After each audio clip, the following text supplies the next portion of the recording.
ஆஹா, இப்படி ஆயிடுச்சா நிலவை அப்படின்னு சொல்லி இதுவரை கடந்த ஜெயலலிதா மறைவிலிருந்து தொடங்கி இன்னைக்கு வரைக்க ஓபிஎஸ் மோடின்னு கூட சொல்ல மாட்டார், ஜி அப்படின்னு தான் சொல்லுவார். சத்தமா சொல்ல மாட்டார், மெதுவா தான் சொல்றாரு. ஏன்னா மிஸ்டர் பணிவானவர் தான் ஓபிஎஸ்.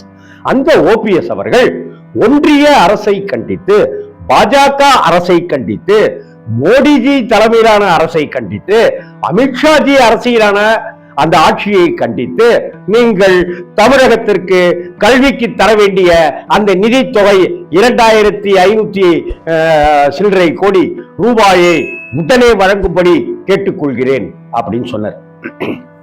ஒரு அறிக்கை விடுறாரு. என்னடா இது அப்படின்னு எல்லாருக்கும் ஷாக்.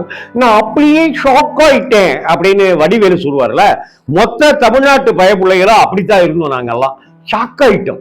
இல்லடா இம்புட்டு வருஷம் கழிச்சு